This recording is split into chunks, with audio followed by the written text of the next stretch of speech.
Welcome out to another episode of It's All Been Trek Before. This time, the Maquis, Part 1. The Maquis, Part 1, Deep Space Nine. Hey, while you're joining a group, you're probably on Facebook.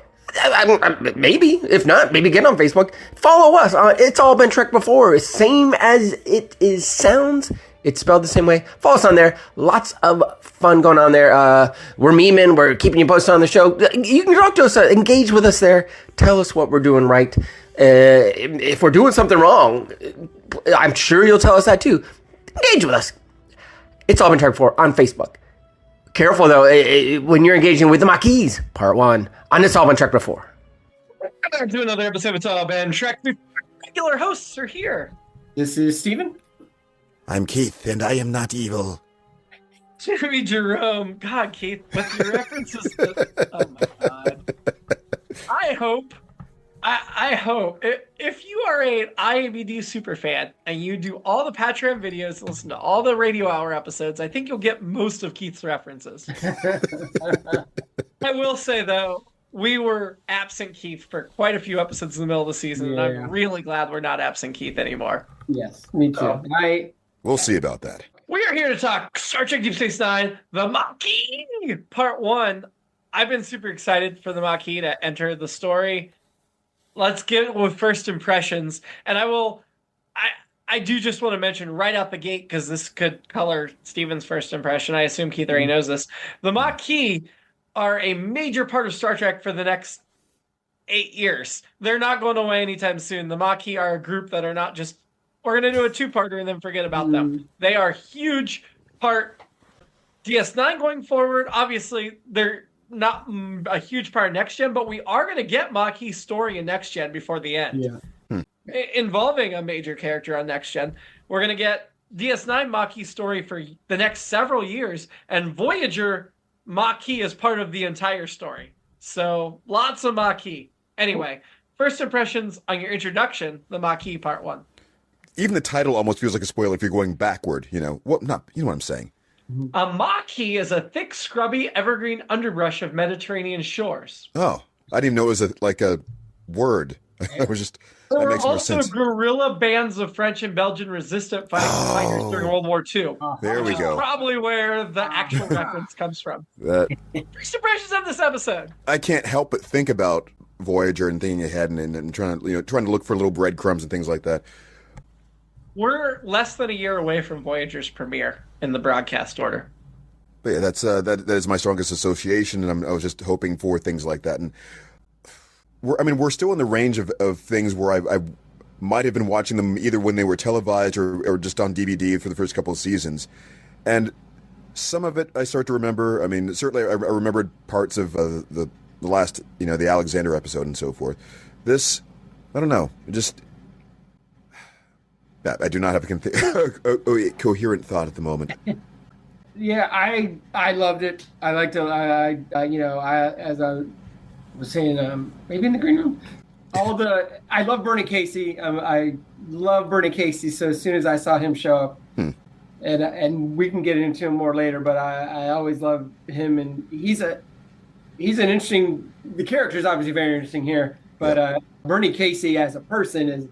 Yeah, he kind of a Renaissance guy, but we can get into that a little later. So I was excited about that. But his scenes with Sisko popped. The Gul Dukat, I love seeing him there. And just all the little, when you said breadcrumbs, Jimmy, it made me think of all the little. Well, it was me. He said breadcrumbs. Sorry, I give up the credit where credit is due. You guys look all the same to me. But Keith and I are. Steven doesn't see color and geekdom. We're both geeks. Yeah, but for the Patreon folks, Keith's pointing out that's the twist. Yes. Keith and I have been the same person for the last decade. What a twist. But yeah, but all the Gul Dukat stuff was great, and I was saying the breadcrumbs, just the little touches in the episode, and the Vulcan and Quark's involved in some level, so it was all. And I thought each of the characters got at least a moment to, and then especially, and I'm jumping way ahead, and then I'll stop there. But at the end, when we kind of get the heightened emotions, and I think in previous, maybe even DS9, but in a lot of shows, you get those scenes where people are just yelling at each other. It's just people yelling at each other. But here I thought it was well acted and well written, and so yeah, I liked it. I liked it a ton. Well, Steve made me think of something I would have wanted to say, really, which is Go ahead and say it. Yeah, I might as well. I'm sorry, I don't know the actor's name. The other Cal Hudson's actor. or the actor character's that name played Cal? either, apparently. Yeah, The Cal, actor that yeah. played Cal Hudson, Sisko's friend, Bernie Yes. Casey. Yes, Pretty yes. Casey. Yeah. Yeah, just there's something about that scene that really just resonated. It was just there's just so much fun with them, talking about the history with Dax, and we've seen those kinds of scenes before, but there's something much more straightforward. He cuts right to the thing of this is what people would this is how they would probably sound talking to each other about something like that. Mm-hmm. Those kinds of wouldn't you ask? Hey, are you two like cooking that whole thing? It's like just that there's something so pure about those reactions. Yeah, I'd say my first impression is slightly disappointed in the introduction of the Maquis because there's so many great Maquis characters coming that aren't part of this. That makes me a little sad. But I genuinely, totally loved Bernie Casey as Cal Hudson, which we'll get into. Yeah. And we had Tony Plana, which we'll get into. I loved him as one of the Maquis. Two actors I enjoy very much. I liked a lot of this episode. I liked the twist. I saw it coming from a mile away, but I'm pretty sure it's only because I'd seen this before and remembered that I don't think I would have seen it coming in the moment. And it was twisty. It was good mystery. And anything that gets Sisko and Dukat to team up and be on the same team is great. Like, put the two of them in a runabout and let them chew the scenery together, and I am in heaven. So even though part of me was like, damn, no this person, and I'm purposely not saying names because I don't want to spoil some major things that are coming with the Maquis for Steven, like characters we know joining the Maquis. I don't want to spoil that, but and getting to know Maquis characters, but I liked it a lot. I think any disappointment I have extends from Trek knowledge outside of this episode. This episode on its own, I liked a lot. Yeah, I'm jumping ahead, but my alternate episode originally was Bernie Casey and Sisko. Those two characters have their own buddy movie. And I was like, flashback of them hanging out with Curzon Dax and them all getting into trouble? Yeah. And then I was like, wait a minute, or do I want Ghoul Dukat instead? I just like, you know what? Whatever. It's great. I will say I'm going to go ahead and get my alternate episode out of the way, even though it's not relevant yet. Because I actually spent some effort on this, and I didn't get it together. But I really wanted to have a video to play for the Patreon viewers, and I could not find a good AI generator to do it. But I wanted to play Holiday Road,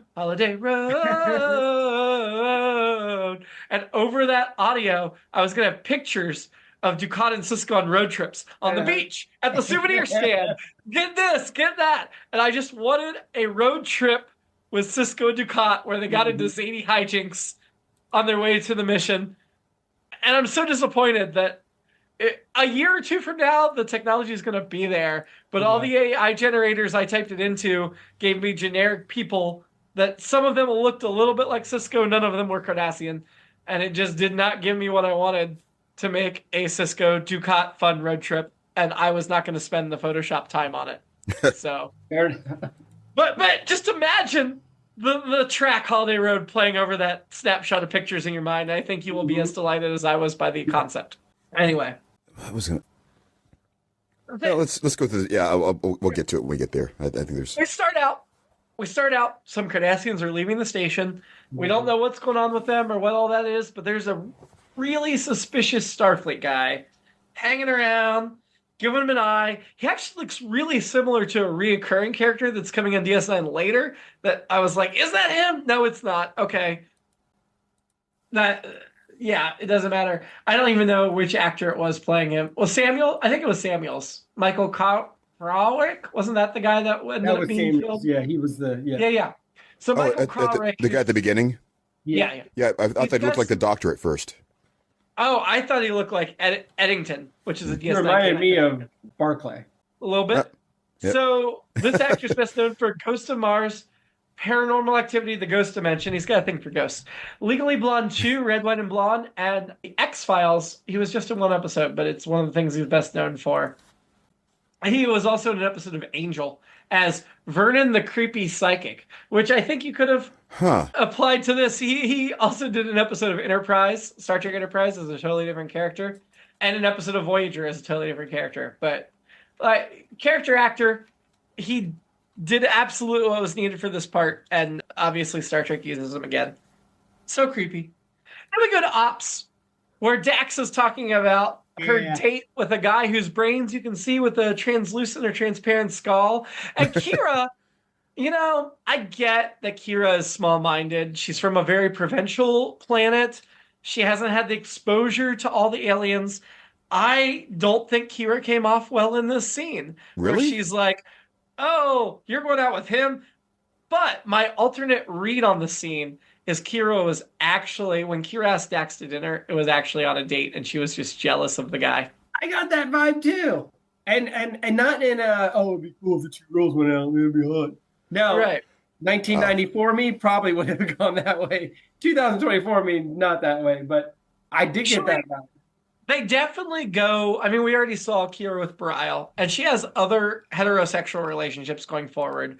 But I kind of would have dug a Kira and Dax romantic relationship. And not in a pervy way, just in a, I really like these two characters. I think they would have worked well together. Yeah, I agree. I was just going to say it's worth mentioning, of course, that, that one's preferences aren't necessarily defined by their partners. Oh, that's true. Absolutely. Yeah. Completely agree, Keith. Keeping it very narrow right now. Yeah, but yeah. Completely agree. And I think part of Kira's upbringing is why it didn't necessarily go that way, and also part of just being on TV in the 90s. I think she was very sheltered in such that she had a very focused life and was not exposed to a lot outside of whatever. But her judgment of Dax, both with this guy and the fact that she dates Ferengis, which I love that Dax, I love to know in canon that Dax has dated Ferengi. She's attracted to Morn. I like all this because it really rounds out who Dax is, that it's not about visuals, although there are probably people that find Morn attractive. There are probably people that find Ferengi attractive, and we shouldn't just write them off. That's interesting. Because there's somebody for everybody, and I really hate that we should be shaming an alien race because they're not conventionally attracted by human or Bajoran standards. I hate that. I really do. But I appreciate Dax's open-mindedness and willing to do the spectrum, and all I could see with Kira was being jealous that she wanted to be with Dax instead. Yeah, without going too far down that, there's also just the idea of well, it just doesn't do it for me or whatever, kind of a thing. But I was also there's no way we're going to see the Galamite. I was and part of me was oh, I really want to see it. And then I was no, they couldn't do it justice probably. So you know what? all you had to do was make it Telosian. All you had to do was make it Telosian. Yeah, that's where I started. Yep. So. But I enjoyed that scene very much. The back and forth. Yeah, it was absolutely wonderful and promise that was not followed up upon, unfortunately. There was an explosion on the Cardassian ship. It looks like just dust. That initial shot, there was barely any pieces of metal, certainly no bodies. There were a few chunks for a second. I was like, are those bodies? No, there was barely any pieces of metal. I'm sorry. I don't want to see bodies, but I feel like there should have been more debris than what we got. Right. It was just the tone, though. It's like, oh my God, I really you heard it. You get it. I mean, I did watch the footage on September 11th of the people jumping out of the tower. I didn't want to get to. Anyway. Well, not in a delighted way, oh my God, there's people jumping out of the tower. But I mean, we saw that crap in real life, and I think that colors the way you view these scenes later on. Right? Okay, I see what you're saying. It probably didn't feel personal enough to feel oh my God, this is what a travesty this was. It was just sort of there's something that exploded. Right. Some dust. I think for network TV, they were keeping it chaste, and I think they should have not necessarily showed bodies, but done a little more with the visuals to make us feel it. Yeah, I think is my takeaway. Okay. Yeah, right. It's Discovery and Strange New Worlds, we've started seeing bodies, for lack of a better term. I think it's true. But they didn't have the technology back then to show bodies. Yeah, right. Yeah. I think I saw a little bit of stuttering for lack of a better, the effect for the visual effects of them trying to show all the ships flying and something. You can see like the line, just, you can see, oh, okay, this was like the 90s, wasn't it? The late 90s Trek started to go some CGI. Like later DS9 and Voyager, they really used CGI, but at this point, they were still mostly just using the models. I was going to say, I think that the significance of that, the needing to make people feel it, so to speak, is if you're dealing with characters that should be unsympathetic. I mean, I've watched enough of these now that I don't really feel like unilaterally, oh my God, the Cardassians are just across the board these awful. We get to see as the audience little cracks here and there and variances and so forth. But from a perspective of this, especially for the context of this episode, these are the fascists who are doing all these things. We should be glad every time one of them dies, that sort of thing. I think, showing some sort of graphic effect of like this sympathy, something to engender that sort of sympathy. I'm really glad you said that, Keith. And I completely agree that DS9, less than 2 seasons in, has already made the Cardassians a sympathetic race in individuals, even if the race themselves are still the Nazis. Right? They've showed us individuals we care about. Yeah. Even though Dukat is still definitely not Hitler. What's one of Hitler's lieutenants' names? Hess, maybe. I don't know. But you know what I'm saying. Yeah. But I don't know. I guess as we get into it, though, we've been talking about it for a bit. He just seems like a very good devil kind of character. Mm-hmm. Yeah. It's not, and he doesn't. And the actor, Mark Alamo, is absolutely fantastic. Yeah, he's so good. What I was going to say is like his functionaries. You see, these are the kinds of career psychopaths and so on that you would, of course. But you see, when you get to certain levels in the organization, it's just these are people who have had to see the big picture long enough and to be able to step back and just start to make other kinds of decisions or have other, have to make conflicting choices and so forth. And they want to be believed, but it's just. Well, he's not Raiders of the Lost Ark Nazi, Right. Right. And on the one hand, that makes him more interesting, and that he's like, for us, we like seeing him. Since we're on this subject about what we should even feel about the Cardassians overall, I guess the way that DS9 is portraying them is we're able to stay depersonalized enough not to have to think about individually the atrocities that each one of them would have been responsible for or supervise. It's just a much more abstract kind of general thing of they've done bad things, everyone's in war, blah blah blah, and I don't know. I tend to enjoy a certain type of cerebral villain as they're being portrayed on the screen, and the kind of back and forth you get with these characters. Yeah. But that's also because I'm able to stay distant enough from actually seeing them do, really graphically awful things to someone or be responsible for it or what their reactions to it at the time might have been. Because even if you're making them sympathetic, the thing that we in the in the real world need to understand, of course, is that that's not good. I mean, sure you can. I mean, that's a very simplistic thing to say, but it's the tendency to try to absolve oneself of that responsibility of holding people accountable. Yeah. You know what I'm saying. The Cardassians are well developed and complex in this series, including Gul Dukat. Anyway, Dax has a brilliant theory which confirms her science credentials, that it was an implosion, not an explosion. And O'Brien's working to confirm, which proves that Dax is smarter than O'Brien, which obviously we should know by now. But I always like seeing Dax get to be a good scientist. Well, I mean, those are different types of science, and Dax is much older, et cetera, et cetera, et cetera. Yeah. But, Dax is smarter than O'Brien, right? Probably. Yeah. Now, Hudson knows Ben and Dax. I liked all that a lot. I will say the whole talk about their history and his history with Curzon was nice and familiar. It does let you know that Cal's going to be a major part of the story, especially when we see part 1. Yeah. On the title. But as Steven had mentioned in his alternate episode, I want to see more of the three of them getting into stuff 10 years ago. Yeah. I his title, Attaché to the Federation Colonies in the new demilitarized zone. Because that, Oh wow, such a core. Well, I guess he's a lieutenant commander, but Yes. The rest of his title is amazing. You're reading the pips as well. Yeah. It's so. Wait, And again, what do you mean? Where did you see the title?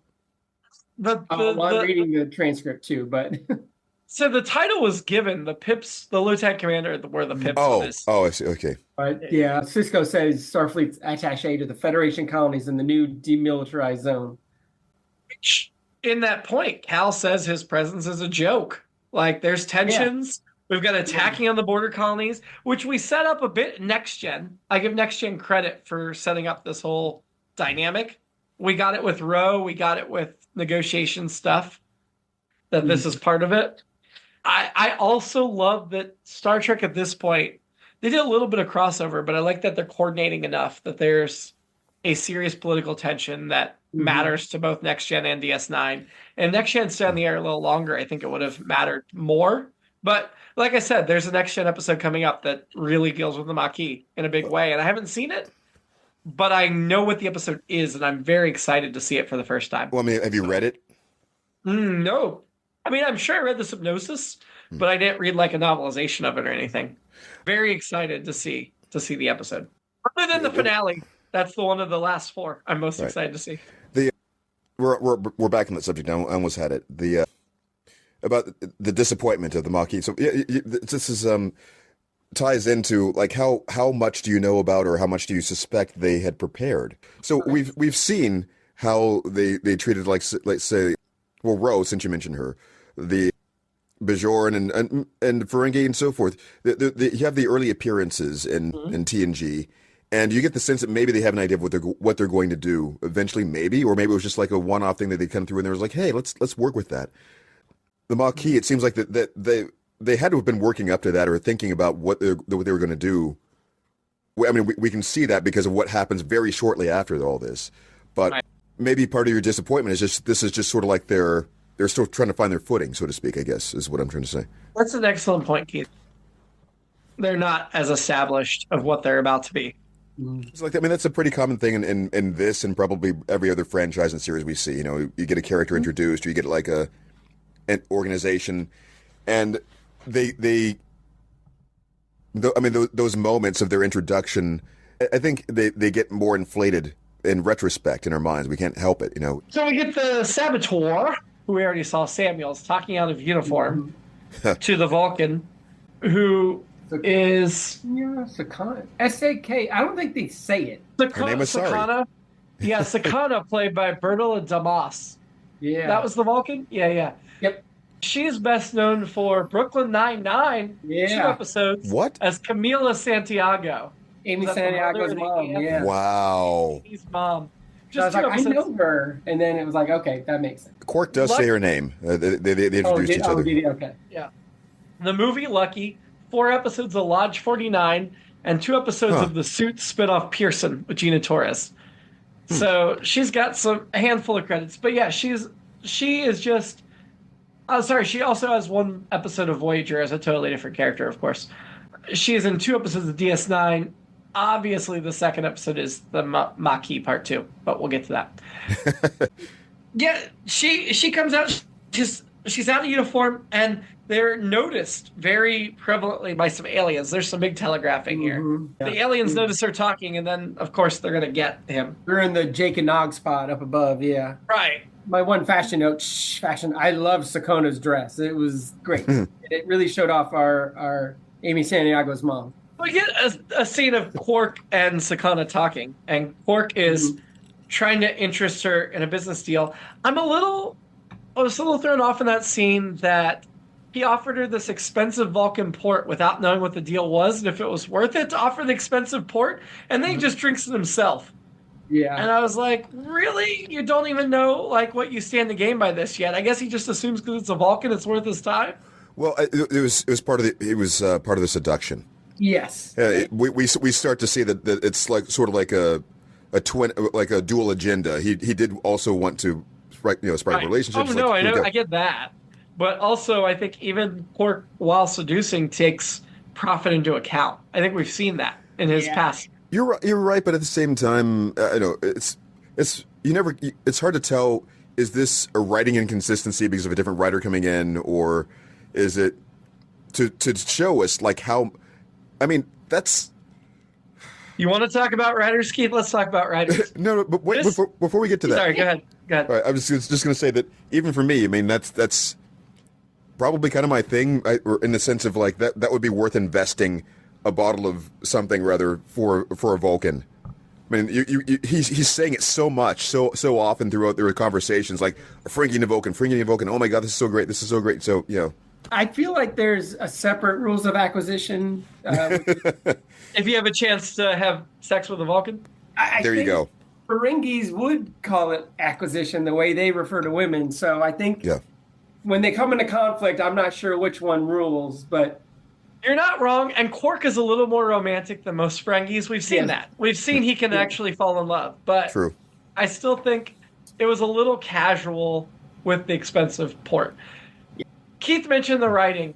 This is a story by Rick Berman, Michael Piller, Jerry Taylor, and James Crocker. So that's like the three top people. Jerry Taylor's about to go run Voyager, but Piller and Berman created DS9, and Berman's running Star Trek at this point. Wow. So lots of fingers. I mean, obviously, if you're doing the Maquis, because they're going to be such a big part, you have to have all these people involved. Right. But they did let James Crocker, who's the one name in the story by who we don't recognize, write the teleplay. He's the only teleplay by credit. Okay.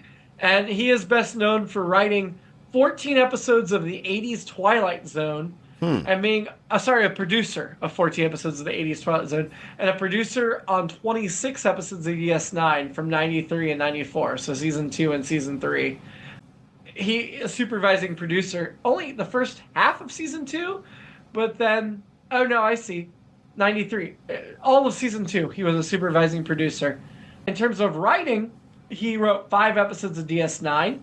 So he wrote Cardassians. He did the teleplay by Cardassians, which we saw early in the season, and Melora, and Paradise. So this is his 4th episode we've seen, and then he'll do one story by next season. Also an episode of Lois and Clark, episode of Beauty and the Beast. Not a ton of credits, but that's who he is. Anyway, but yeah, all the big people were on. Yeah, makes sense. For that. DS9 apparently doesn't lock the doors any more than the Enterprise does because Dukat gets right into Sisko's quarters. It could just be that those used to be his quarters and he knew a secret way in. Right. That was kind of implied. Well, he did. He came out and said a lot of that actually, but it does seem like Sisko's quarters wouldn't be something you could get into or other. Well, I'm not.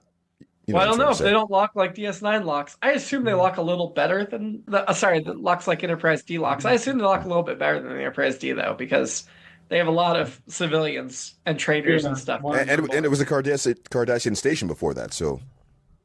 So Dukat says, "I'm here as your friend," but we have this whole tension. This whole tension of what happened to Jake, who's not even in this episode. That Ben has Kira check on Jake before he can even have the conversation, which I get as a concerned father. But I also kind of feel like that tension doesn't necessarily have to be part of this. I don't know. No, it seems like a strangely specific thing to check up on without like there having been some sort of threat to refer to. Maybe I don't know. I think it's he's walked in and hasn't really looked around, so he's like, okay, for his first thought is my son's not here. Okay, yeah, all right, yeah, that's good. Is that already going on? And then because I never actually thought that was happening, but I got why Sisko was like, all right, my first thought is it's dark in here. This weirdo's here. All right, what's this about? Before he even gets into what's this about, it's like, where's Jake? Yeah, that's good. And then I love that the explanation is that he and Nog are watching the latest women come in off the boats or whatever. Yep. I mean, yeah, it's sitting at the for my generation. It's sitting at the mall, just watching everyone go by, and primarily girls. I thought you were about to say on the dock of the bay. I was like, what? Well, it makes me think of the Mallrats. I mentioned the ships coming in. It's the Seinfeld line where they ask him. I'm trying to think of. Oh, it's if he was a woman. Yeah, if I was a woman, I'd be down there at the dock waiting for the boats to come in. Are you kidding me? Yeah. Oh, it's when Elaine's not having sex with the doctor. Yeah. Anyway. Yeah. So Dukat and Sisko go on the road trip. They talk. Oh, sorry. Back to the sneaking around. Dukat sneak around the station in his military uniform. I know in 7 seasons of this show, they might make the budget to give him one other costume. I think maybe. Like, this is a pretty major character. You can't just make him another costume. He wouldn't be sneaking around in his military uniform, right? It very much reminds me of, and we've talked about a lot on here, or at least maybe mostly in the green room, but The Boys, where Homelander is always in his costume. He's always in his superhero costume all the time. Yeah. And it's like, which I think is kind of its own inside joke. But yeah, you would think he would at some point be. Wait, he doesn't really have. Well, he doesn't really have a secret identity to do that with. Yeah. Right. Not a Homelander, but I just mean Gul Dukat. Like, what's his casual wear? Nice. Yeah. So Dukat and Sisko embark upon their road trip, holiday road. And apparently Cardassians have photographic memories, which Dukat says is their training of children, which is so creepy and scary. I didn't but catch also, that. he said, like, yeah, we make our children learn to notice things at a young age. So his photographic memory is not natural Cardassian trait. It's something they ingrain in their children. Huh. That's why his panel's off on the runabout, which I like. I liked that touch. I liked the fill-in of That's the nice. stuff. You can even sort of imagine what that would entail. Like you would assume it's something, appropriately draconian and just harsh, some sort of looming punishment if you don't notice this detail. You're gonna, They also talked about how joy to Cardassians is a vulnerability, and Sisko, because he seems joyless, his work is less vulnerable than most humans. Which, of course, Sisko's like, no, I'm just joyless with you because of you. It's fantastic. Which I like, because I wouldn't say we've seen a ton of joy of Sisko in this series. I mean, we're introduced as this widower who's still grieving his wife. Yep. But I do think as the series goes on, we get some true joyous moments from Sisko, which I love. But yeah, it makes sense that he presents to Dukat as joyless. Even earlier in the episode with Cal, just that laugh was so great. Well, the suggestion, are you and Dex hooking up? That kind of like, blah. Yeah. It felt a little bit gratuitous in the moment to talk about it again, like extra exposition. But yeah, I do agree with you. And just I love when we see Sisko joyful, because Kirk was pretty serious, except when he was trying to bed women. Picard is very serious. What I like about Sisko is I really think of the first 3 Star Trek captains, he is easily the most complex. So we get to see a lot more sides of him than Picard or Kirk. Over the course of the 7 years. I think we get to see as in like a whole rounded individual more than we got to see the two of them. And maybe that's a commentary on how Kirk and Picard were so dedicated to their job. They didn't have the rounded personality, whereas Sisko does. But I do think we get to see Sisko in a romantic relationship, which we don't get to see captains in for more than 1 episode. We get to see Sisko in an ongoing romantic relationship. We get to see Sisko doing things as a father just to have fun with his son. That's not something we would have got to see with Kirk and Picard. We get to see all these sides of Sisko and like Keith said, in this episode, we get to see him just hanging out with old friends, which is something we don't see Picard and Kirk really do. So the total complexity and full roundedness of Sisko is part of why he's my favorite captain. Well, I think we talked about it even in the series premiere. The circumstances with of him coming in there, as you said, the grieving and just the reluctance, but also the station itself, or the post isn't a starship. It's we see him each day being pulled further into all these gray areas of how things have to be done there, or really, it's almost like that's what his personality had become anyway, from just his like tenuous relationship with Starfleet as it was, but then also just he was willing to make those kinds of decisions, or willing to just kind of walk in those kinds of the neutral good, for lack of a better term. Yeah. Just having to deal with different types of characters and make deals and so on. I think for Kirk, whenever he ran into an old friend, he usually ended up having to kill them. Or they started a Nazi planet or a Roman planet, or they'd taken over an insane asylum or whatever, That's right. Not wrong. That's right. The lost crewman or lost officer who is like, oh, we got to go rescue this person. Wait a minute, they're in charge. Punches of the king, but yeah, and even the one, even on friggin' shore leave, the guy he runs into was his bully. So yeah, that I was trying to think of like, well, does he get to hang out? Yeah, there are some buddies he has. So Cardassians, they encounter some Cardassian shuttles out in the military zone. They have warship weapons. Gather class is like their big, heavy duty, like the equivalent of the Starfleet's Galaxy class or the Romulans' modern bird of prey, Dex Gen bird of prey. Like they have those weapons. Dukat threatens them, and they're just like, they don't even pick up. It's some serious stuff going down there, and I feel like they did a decent job of communicating just what the stakes were on that, for sure. Then we go back to the station, and Quark says there are 285 rules of acquisition. I'm not sure we've mentioned that number yet. Yeah, I thought that was higher than we've said before, but maybe they hadn't said how many. Maybe they've just said individual ones. Right. Yeah, they've definitely said individual ones. But yeah, I couldn't remember if we'd heard that as well. Still good stuff. Yes. Love it. Seems like a dangerous thing to commit to an actual number, doesn't it? I mean, I feel like 285 is a big enough number. It still gives them a lot of leeway to do whatever the hell they want to do. Much like the Constitution, it's an evolving document. I was thinking that earlier too, actually. Just maybe they just keep adding the whole list. Yeah.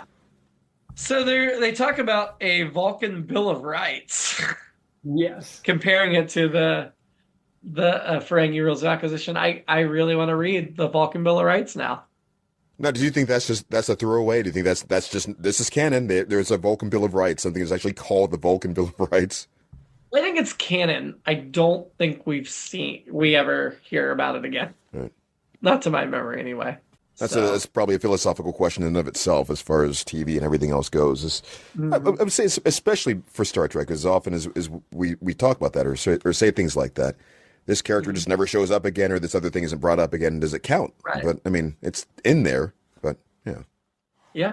Vec, we get Gola Vec again, who of course is played by Richard Poe. We've seen him before, and we've talked about him before. He did 2 episodes of Next Gen. Remember, as Gola Vec? Actually, the last episode that we just saw, or 2 episodes ago, Next Gen Journey's End, the Wesley episode, and then he'll be back for the penultimate episode of Next Generation that I already referenced. He also did 3 episodes of DS9. This is his second of the 3, and his third is not Maquis Part 2. So he was in a previous episode like 3 episodes ago. He's in this one, and then he'll be in near Maquis the end Part of the 3. No, he'll be in Tribunal at the end of near the end of the season. I think there might be 1 episode after Tribunal, but yeah. But he's there, and he and Cal are fighting when Sisko and Dukat show up. It's really weird when they, first of all, show the Samuel confession, which definitely is not on the up and up, and then just bring in his body and like, yep, he committed suicide. They just have it at the ready to carry it. I knew they were going to Jeffrey Epstein it, and I was just like, we just get to it. I know he. Wait, there we go. Yeah, I knew he killed himself. Or I knew that's what they're going to say. I knew they were going to say that he killed himself. I'm sorry. Right. Right. It was. That was. So do you think? I mean, they were certainly implying it heavily, or even really just outright saying it. Do you think that they really did just torture him to death accidentally, or there's just like no take back season? It was just like we need to kill him now, or I think they were covering up stuff. Yeah. But he did do it. I feel like with that character, it remains to be seen in episode or part 2. I guess we'll see, or maybe we won't. But because I think you're right, Keith, that he did it. I think they executed him for his crimes and then pretended it was nothing. So what was also interesting, and thinking back, is they had him looking down as though we were reading a statement. Yeah. So he was definitely reading a statement. Yeah. But, I don't know. It's almost like that's something you would actually want to talk to the writers about as far as the choices. Was it to add in that gray area of whether or not this was on the up and up, as you were saying, that this all looks really fishy, make it look like, well, maybe, but we still know that he did it. It was as an audience, and Yeah. Well, when Bernie, like Calvin Hudson's talking about how he was a farmer, he was a family man, all this stuff. He can't believe it, but I guess that ends up kind of turning around at the end too. turning around in very much like a spiralist fashion. Yeah, like a like a like a ringing motion. Like when I ask somebody, do you want something of lemon or lime in your drink? Turn. That's what it is. A turn. Yes. Fantastic. Or a twist. I'll just back. Yeah. I'll just back up just a little bit here. Dukat, at the end, I think they're in the shuttle. He says to Sisko, "Do you begin to see, Commander, that without any help from either one of us, they've managed to start, quote, their own little war, unquote, out here," which I want to believe was a reference to the TNG episode of Private Little War. Ooh. Dealt with similar things in that it was the two warring tribes on the planet. But this is also a similar kind of thing going on here. And if you remember or may not, in Private Little War, I made the analogy. It was very much a very Vietnam kind of thing of like, we can try and do what we want with these guys, but we're not, the Federation coming in isn't necessarily going to fix things here and might make it work. And I think that's kind of what the part of the conversation here in a way is as well. So I like that little call out homage. So, since we're at that point, there's a couple things there that I was thinking about. One, as I was mentioning in this episode and the prior one, wow, had the thought almost went like right out of my head. The elevating of a concept or the elevating of a threat by having that antagonist there reacting surprised, and in a way that you believe that they really don't know what's going on. They're upset, adding in that sort of depth of the relationship and that kind of the common interest factor. That's always just really fun the way they played that. I wish it were that I'd been paying closer attention to what was going on as far as like we're watching the emblems, and I guess the takeaway from all that is that there was not necessarily like a Cardassian Maquis, but some sort of other rebellious element that they don't have control over either, and so this is correct. An outcropping, and just Yeah, no, you're absolutely right. There's definitely a Cardassian version as well. Mm-hmm. So, the colonists are being attacked by the Cardassians. The government of the Cardassians arming the Cardassians, which means while the Starfleet or Federation are not arming their side, it's ramping up. Sisko and Hudson talk about Samuels, and man, Cal sides with the colonists hard, which telegraphs the end, if anything does. Mm-hmm. But I mean, I will say I remembered from the beginning the Cal twist, so I got like I don't know why. I thought about that earlier. To just go to the tips and no. I didn't see the change coming at the end. I wasn't that surprised, but I did not see it coming. Same boat. I feel like I even felt like I'd seen it before and should have known, and again should have expected. But I try to come into these things without thinking ahead too much. At least I'd like to just let it play out in that sense. Yep. I mean, not shocked, but I guess I almost felt disappointed. Yeah. Well, for several reasons. One, like as you're saying, I guess you guys were talking about more like the Cal, Dax, and Sisko, more of a flashback thing. I thought even just being able to see that relationship with three of them at some point would be nice too. Mm-hmm. But this kind of cuts short the camaraderie there, much sooner than I would have liked. It also it felt. I guess I was feeling convinced. I guess. He seemed plausible enough in his plausible deniability. During the meetings and everything, like he's on the straight and narrow too. He wants to get to the bottom of this. And let me try to play peacemaker and all these other things. And just kind of it was disappointing that wasn't really him. Yeah, we haven't really talked about the actor Cal Hudson since the beginning. Bernie Casey. Yeah. He's best known for Bill and Ted's Excellent Adventure, the Never Say Never Again movie, 1983, Revenge of the Nerds. Was he the principal? No. In Bill and Ted. Oh, yes, and Bill and I think. Bill and Teddy was Mr. Ryan. Yeah, a teacher or principal, something like that. Yeah, I think. Okay. He was, yeah. This is his only Trek credit. Obviously, he's in both episodes, Maquis and Maquis Part 2. But he also did 2 episodes of Babylon 5, which was a space station sci-fi competitor of the era, and an episode of SeaQuest 2032, as well as an episode of Batman Beyond and a bunch of stuff. Just Shoot Me, Girlfriends, Nice. Lots of stuff. Yeah, he was wonderful. So I like I said, I always liked him. He did Blaxploitation, Revenge of the Nerds, like you said. He played in the NFL for 8 years. What? He played in the '60s. Was in some big games, and then he had the film career, the Blaxploitation, and he was in "I'm Gonna Get You, Sucker," even playing a game on that. Wait, And then- you're using blaxploitation as a genre, or there's actually a film As a title? genre, as a Okay. genre. Yeah. So he was in movie with Tamara Dobson, who was actually the star of it. He was just the boyfriend, if you will. But he was in some other movies in that era. Actually, Was it Honey or something? Or he was in the Magnificent Seven, or the Magnificent Seven sequel was his first movie. But then he also had a Magnificent career Eight, where he did poetry, he did art stuff, and he was like the head of a board in the Savannah, Georgia area. He was one of the arts colleges there. He was the chairman of the board there, and for like 20 years and stuff. So a really interesting guy. Yeah, and like I said, he always just seemed like I was always happy to see him on screen. So I also wanted to mention Tony Plana, who played one of the lead colonists. Yes. Best known for Ugly Betty, playing Ugly Betty's father for 85 episodes. Mayans MC, which I think was a spinoff of Sons of Anarchy. Three Amigos, the movie with Chevy Chase, and then back in the day, he has 220 I love that active movie, by the credits. Most recently, White House Plumbers, The Good Fight, Superstore, still active, but he has so many credits. Tony Plana is super recognizable. he was And I was in, excited to see him here, even though it was a minor part. Only one Star Trek episode of credit Seinfeld. is these 2 episodes.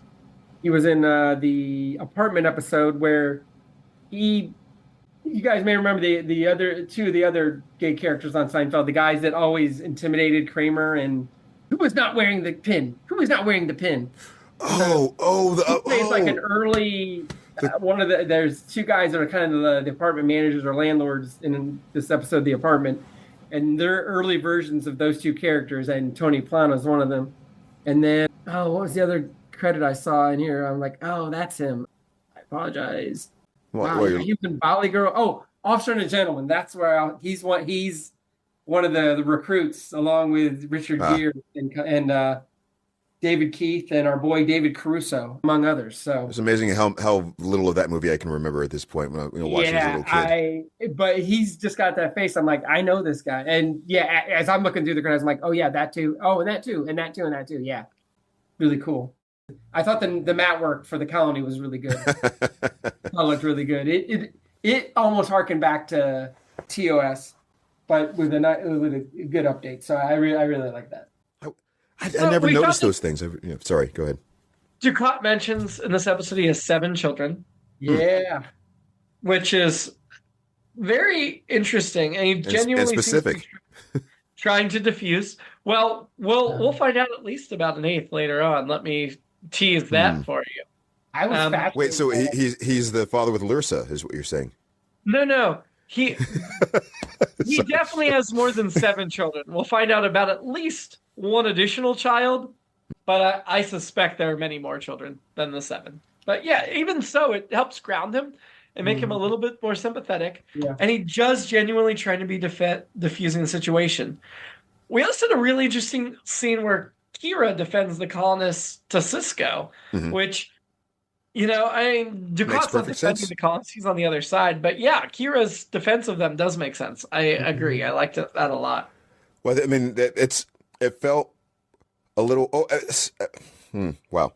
Thinking of it in this moment reminds me of those scenes they have around the conference table in TNG. You need to have a character that's going to do that for the captain to take a strong stance on one of those sides to show that. And it felt like a little I don't know. It felt like a little stronger than the Kira should be at this point from the things that she's experienced, but at the same time, it makes sense to. Sorry, I'm not saying that right.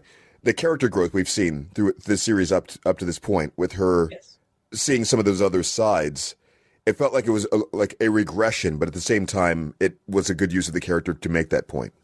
Agreed. We also then saw the Vulcan, who we'd mentioned before. Her name was Sakona, and a Starfleet escort kidnapped Dukat. He doesn't even question that there's a Vulcan not in a Starfleet uniform there, which I thought felt a little beneath Dukat. I think he would have questioned, hey, what's this Vulcan not in uniform doing with the Starfleet security officer that's escorting me?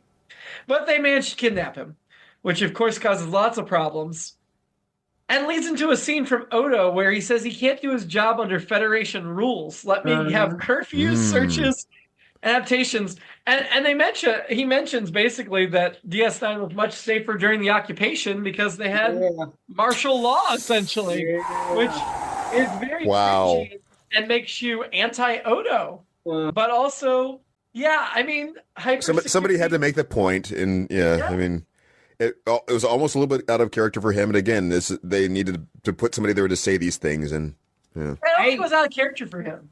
So you don't think it was, or it was, or? No, I don't think it was out of character for Odo. I think he is always, while he is for justice, he is also for having the tools to do his job to the best of his abilities. I think he is totally cool with martial law and supreme order. I think he was more comfortable under the Cardassians than Starfleet because Cardassians had so many more rules and he had so much more control of the situation. I think he's a little bit of a control freak. Yeah, like I said early on, I just thought this scene was great where everyone was kind of like, well, here's where I'm coming from. And everyone was very passionate about like, no, here's my take. Yours sucks. You're cool. You. And it was, I thought it was great. And then we get to the end where there's the huge twist that Kal is a Maquis. Like I said, I saw it coming because I knew, but you two didn't see it coming? I feel like I wasn't paying it close enough attention, and that's for a number of reasons. But sometimes I'm thankful for that because it's just. I felt like I knew there was more, obviously, to Calvin than met the eye, and he kind of alluded to it. But for whatever reason, when they were on the planet, and I love the way they shot that with that kind of that tracking shot, and you kind of see people around. You're like, don't you guys hear them? And then when they finally show up, it's like, oh, okay. And I'm like, I didn't even see it coming. I did, but I didn't. Yeah. So sometimes I thought because I love Bernie Casey so much. I felt like they did a decent job of setting up that he was going to try to help Sisko solve this, and maybe he would die in the process. But something like that. Yeah. But it's also, I was going to say, it's also like a mark of I was just enjoying the ride in that sense of just, there's all those things going on.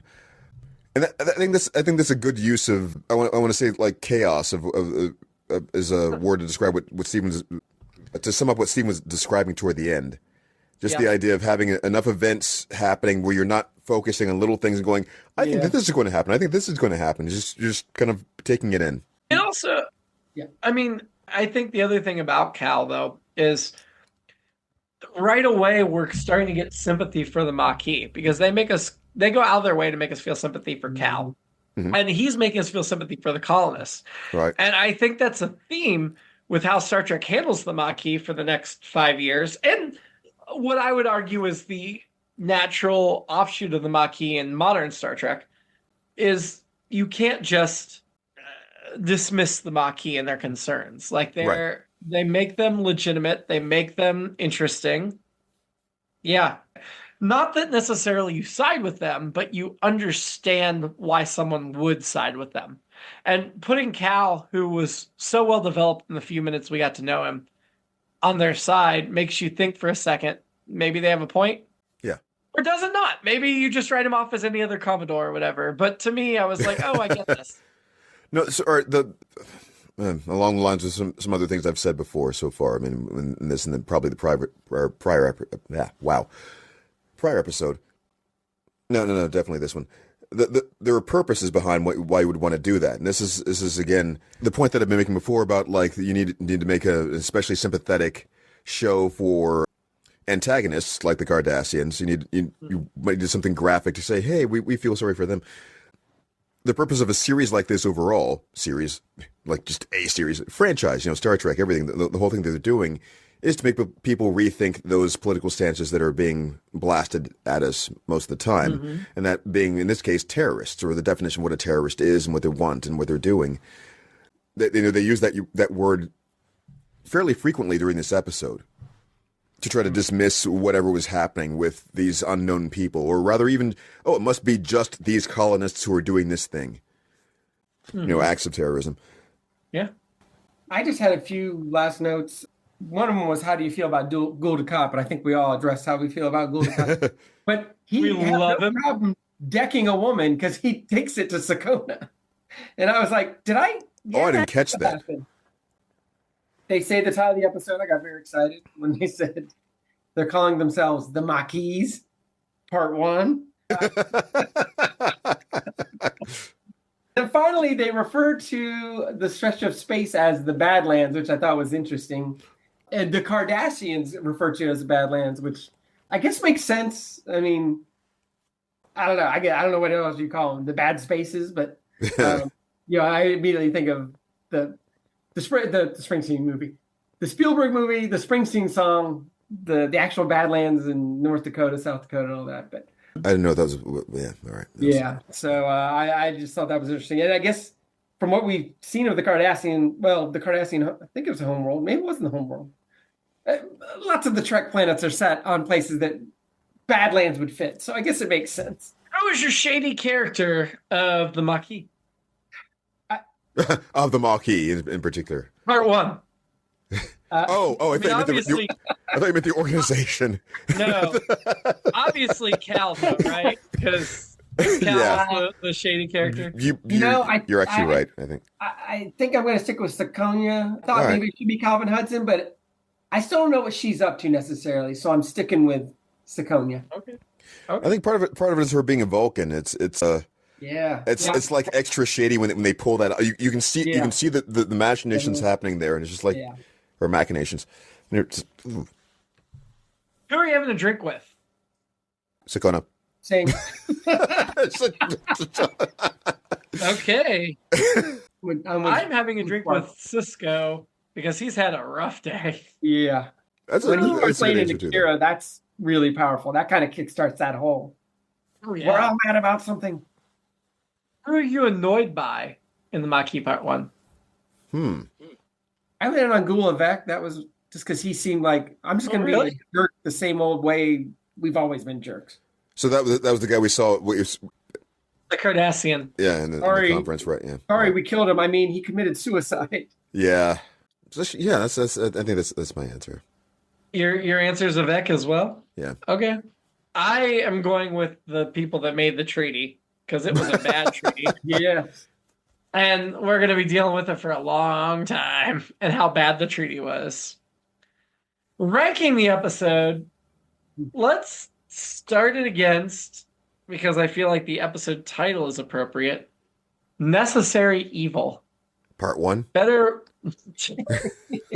I knew we were going to get better or worse than Necessary Evil? That's so tough because, wow. It's a different kind of a... Ooh. At first I thought I was going to say this as a slam dunk, but I think I'll still go with this. Maybe recency bias, but that's fair. I'm kind of there too. I mean, it's very similar, and it's just that kind of enjoyment that I got out of this. I don't know. I think that's what it is. It's the balance of the positive and negative moments. Negative, quote unquote, but just. I mean, there's a lot more things to enjoy about the modern takes that were happening. So yeah. Okay. So we're going above it then. Above that is The Homecoming, which was the season premiere. I would go above it, honestly. I can barely remember The Homecoming, first of all, but it felt like that was one of those transitional kind of things, too, wasn't it? That's one where we went and got Lee Nollis. Yeah. Recency bias is winning. Yeah. I feel the same way. I just really enjoyed this episode. So. Fair enough. I mean, it's a good episode. I'm not disagreeing with you. Yet. It is a good episode. Yeah, I'm divided. Anyway, Just keep above that, his other background. above that is Blood Oath, Ooh. Ooh. Wow. and I gotta go below that. Ah. I gotta go below it. I love that episode. Understandably. So much. It's understandable. I don't know. Oh yeah. Yeah, fine. It's just that the scope was just. I guess one of the other things that would bolster that is that being just one of the best uses of the Dax character so far, too. That's true. Well, that makes the second for the season so far. Next week, Next Generation Bloodlines, Picard races the Ferengi in an effort to track down the son he never knew he had. Oh wow. There it is, a son. What the heck? No, I mean, that's they just throw that right in there, just like, hey, well, whatever. It's Alexander. I think there's some twist on that. I can't remember exactly, but I think there's some twist on that. Anyway. His son came back from the future. Until then, live long. To be continued and prosper. And keep turning in some fashion. Whirling. Keep shining. It's All Been Done presents. Who's got the time?